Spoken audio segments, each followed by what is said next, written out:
New England Gardening. Today's Sunday, December 16th, and I'm putting some energy into my fish tank, which is an embarrassment. So I always get these well, it's not algae, it's slime algae, I think is what they call it, but it's a little bit different than the green algae. And I think it's because, well, could be overfeeding, not paying enough attention or putting enough effort into the fish tank, which I think a lot of people do. They want a fish tank, but they don't realize how much work it is, or at least you have to do maintenance on it. I think I've got too much gravel too. I had high expectations of having plants, live plants, but I've tried different plants, and definitely I'm doing something wrong, because I know other people have a lot of success at growing live plants in an aquarium. But I've tried low light plants, I've tried the plants you can get at the local pet stores without success. So I had this kind of coarse gravel.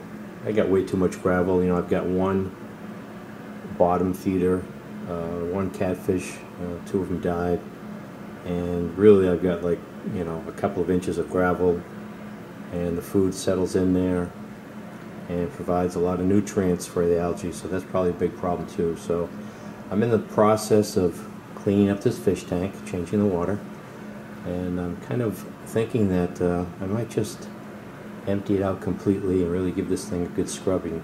Although I've read once you have this slime algae, it's really impossible to get rid of unless, you know, you completely decontaminate the fish tank. I was thinking how I would do that. Then I dawned on me, you know, got freezing temperatures up here in New England now. Why not just put the fish tank outside along with this driftwood that has the algae all over it? Instead of trying to scrub it off, I'll just put it outside and let it freeze off.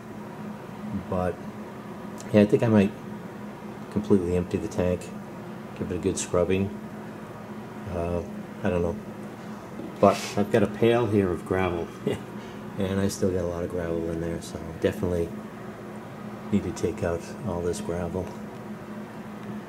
So we'll get back to this if I get it under control, see what the difference is. Hopefully it's good. This is the second pail of gravel. It's 25 pounds. The first pail I took out was 15 pounds, so I had 40 pounds of gravel in there, so that might be a good reason why I was getting these algae blooms, get all these nooks and crannies for waste to accumulate in and no plants to get at it. And I'm sure the catfish can only get at the very top, and he's probably glad the gravel is out too. So the other problem is this light here was completely encrusted also with salt deposits and I guess maybe calcium, and I can't slide this glass panel out to get at the bulbs that need to be replaced, so they're mixed up. Probably could use just vinegar, but I just mixed up some water and vinegar, and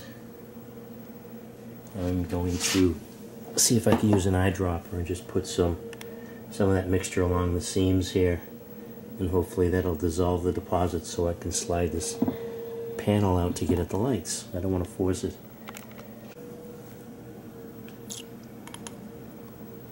So I'm just going to take this eyedropper and just soak along here where I think the deposits, there's a little groove that this panel slides into. It's probably sealed with these salt deposits, and hopefully this will dissolve it.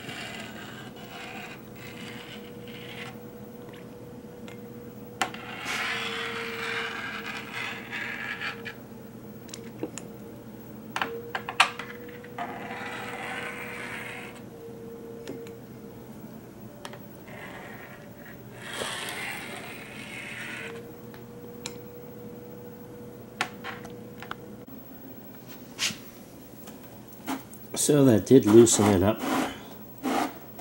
So I can take this out. So I'm going to have to make sure to check on this periodically. Make sure it doesn't get encrusted and stuck. So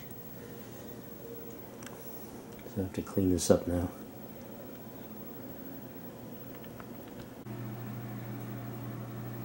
Okay, so a couple of hours later, I've got the water changed, I've got the gravel out, and I cleaned my filter.